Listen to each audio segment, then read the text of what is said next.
pariwisata, dan semoga ini juga bisa menjadi apa ya, kolaborasi dan sumbangsi Mas Rian untuk bisa memajukan dunia pariwisata juga. Sejauh ini Mas Rian terjun ke dunia pariwisata, ada nggak sih yang menurut Mas Rian yang harus diperbaiki? Banyak. Dari segi apanya nih? Transportasinya, perbiruannya, marketingnya, atau dari lokasi? Yang paling harus dibenahi menurut Mas Rian di dunia pariwisata bagian apa? Kepedulian setiap perusahaan untuk memikirkan piknik rekan-rekan kerjanya. Wah, bener ya. Tapi kan rekan-rekan kerjanya piknik setiap hari tuh kalau misalkan ada ini trip gitu. Bukan, aku ngeliatin pabrik-pabrik nih, apa mungkin pegawai-pegawai BUMN atau mungkin apa gitu. Lu kerja mulu gak capek apa ya? Pagi malam Jakarta Mas, berangkat macet, pulang macet, jangan malam. Kenapa nggak pada mikirin sih karyawannya? Oh ya, 2 minggu sekali apa gimana nge-trip berjamaah gitu misalnya. Why not gitu?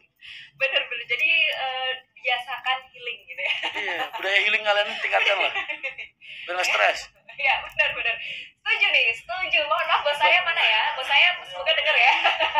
Saya tuh Bos saya semoga denger. kalau ngedoktrin anak-anak, rekan-rekan kerja saya yang di staff ya, yang di kantor. Lu kalau pergi kerja jangan diniatin kerja. Niatin main aja. Oke. Karena tapi kan kita juga harus bisa konsekuensi, dalam artian kita harus komitmen ya, dalam artian jangan pernah memberikan mereka tekanan. Iya, benar. Saya lebih suka nemenin anak-anak kerja Mas daripada neken mereka supaya kerja. Jadi ada beberapa hal yang memang selama saya hidup itu prinsip ini saya pakai. Saya nggak pernah bergantung sama orang lain dan nggak pernah berharap sama orang lain. Jadi kalau saya nyuruh teman-teman kerja saya nih, saya nggak pernah nyuruh mereka sesuatu yang saya nggak mungkin untuk lakukan sendiri, kecuali di bidang montir ya, karena mereka kan memang butuh orang-orang yang spesial. Jadi ketika mereka saya perintahkan untuk mengerjakan sesuatu, terus mereka gagal, saya nggak akan marah, saya nggak akan kecewa, justru saya malah merasa berterima kasih. Berarti saya secara nggak langsung saya udah dibantu setengah jalan sama dia. Sisanya biar saya terusin sendiri. Jadi anak-anak fun kerja, nggak ada tekanan.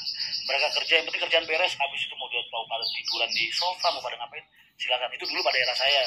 Kalau era sekarang saya nggak. Ya, benar. Nah, apakah ini ada pertanyaan dari Instagram yang mau ditanyakan? Oh ya, ada mau ditanyakan untuk rekan-rekan di Instagram. Lu pengen nanya, nonton di Instagramnya apa itu? Wonosobo Zone ya, bisa ditanyakan. Nah, sebelum pertanyaan dari teman-teman di Instagram, apa yang selalu dipegang sama Mas Rian Mahendra selama hidup ya, maksudnya di dunia pekerjaan? Prinsip Mas Hendra sampai sekarang yang masih terus dipegang apa, Mas? Saya nggak pernah pilih-pilih orang untuk duduk satu meja, untuk kenal sama orang tuh saya nggak pernah pilih. Sekarang kalau orang di ruang lingkup kita, di terminal malam hari, tengah malam, pekerja malam kita kumpul, asongan kita kumpul, tukang cuci kita kumpul, bos bis kita kumpul. Jangan pernah milih-milih orang untuk berkawan. Satu. Terus kedua, jangan pernah bersifat atau melakukan hal-hal yang jahat kepada orang lain. Jahat sama nakal beda ya, Mbak? Paham ya, jahat ya? Jahat itu cenderung menyakiti orang lain. Tapi kalau nakal itu biasanya dapat impact-nya cuma ke kita aja. Terus ketiga, ya apa ya? Disitulah. Yang pernah milih-milih untuk berkawan. Terus begini nih, bahasa kalau nggak ngerokok begini gue protes. Kurang ngalir. Tapi apa namanya? Ya pokoknya gitulah. Jadi saya nggak pernah milih untuk orang berkawan. Terus kedua, ya, kita akan kembali lagi setelah ini ya. Kita dulu. Seperti recharge beberapa saat dan kita akan kembali setelah jeda iklan berikut ini. Ya, Mas Rian, kita tadi udah banyak banget ngobrol nih soal perjalanan dari kecil Mas Rian, sekolah, kemudian sampai 19 tahun di PO Haryanto, dipecat, kemudian sekarang pindah ke dunia pariwisata bersama Rumadi. Gitu. Perjalanan menjadi seorang Mas Rian selama 40 tahun sampai tahun ini, apa pelajaran yang bisa Mas Rian dapatkan? Gitu, Mas?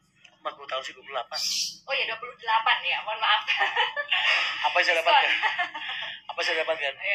Apa yang saya dapatkan ya apa yang kalian lihat. Karakter 1, terus wawasan 2, terus kemampuan 3. Ada pelajaran nggak yang Mas Rian dapatkan sampai ternyata ada seperti ini gitu? Ada. Benernya itu dari dulu udah saya pegang prinsip hidup itu. Cuman untuk kali ini bener-bener nggak nyangka aja kalau datangnya dari orang-orang terdekat itu. Benernya saya punya prinsip ketika saya hidup di jalan itu, ada beberapa hal yang harus saya bener-bener saya pegang sampai sekarang. Saya nggak pernah berharap sama manusia, saya nggak pernah percaya sama manusia, nggak pernah bergantung sama manusia. Itu loh. Makanya saya lengahnya dalam hal ini, kali ini.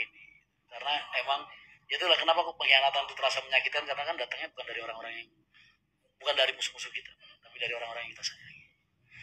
Makanya jadi ini buat saya jadi pelajaran banget lah. Supaya saya lebih waspada lagi, lebih berhati-hati lagi. Benar sih. Karena memang itu cobaan itu kan datang dari sudut yang tidak bisa kita prediksi gitu ya, dan itu tiba-tiba gitu. Tapi ini, jangan takut gagal, jangan takut terpuruk, karena setiap kita gagal, setiap kita terpuruk, titik bangkit kita itu akan jadi lebih kuat daripada sebelumnya. Lu gagal sekali nih, terpuruk sekali, habis itu bangkit. Besok terpuruk lagi, gagal lagi.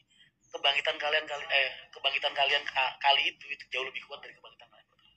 Jadi saya siap untuk gagal 1000 kali dan saya siap bangkit untuk 1001 kali. Wow, ini keren banget. Jadi kalau untuk ada teman-teman muda yang sekarang lagi keadaan terpuruk nih ya gitu, dan kata sekarang kan fenomenanya kayak bahkan sampai ada yang mengakhiri hidupnya karena skripsi dan lain sebagainya gitu ya Mas. Jadi ternyata ada sesuatu yang harus kita terus perjuangkan dari apa yang sedang terjadi hari ini, walaupun itu sedikit tidak baik dan tidak enak gitu ya Mas Rian ya.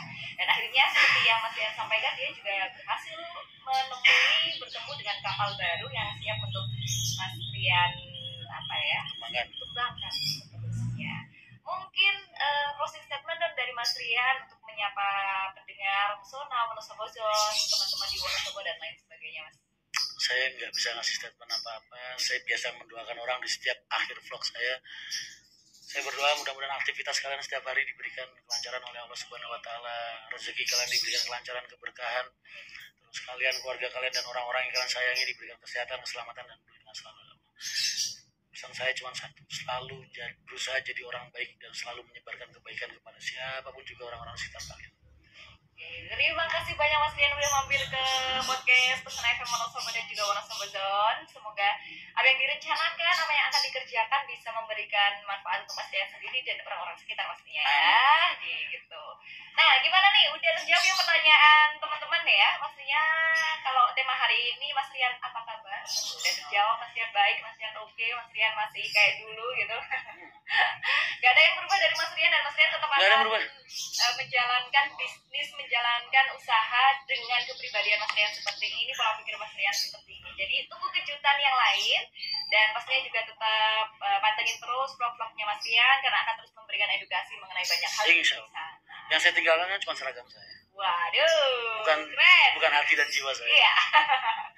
Dan akhirnya saya Faza pamit dan juga Mas Rian. Semua kita berjumpa lain kesempatan. Kami akhiri. Wassalamualaikum warahmatullahi wabarakatuh. Waalaikumsalam.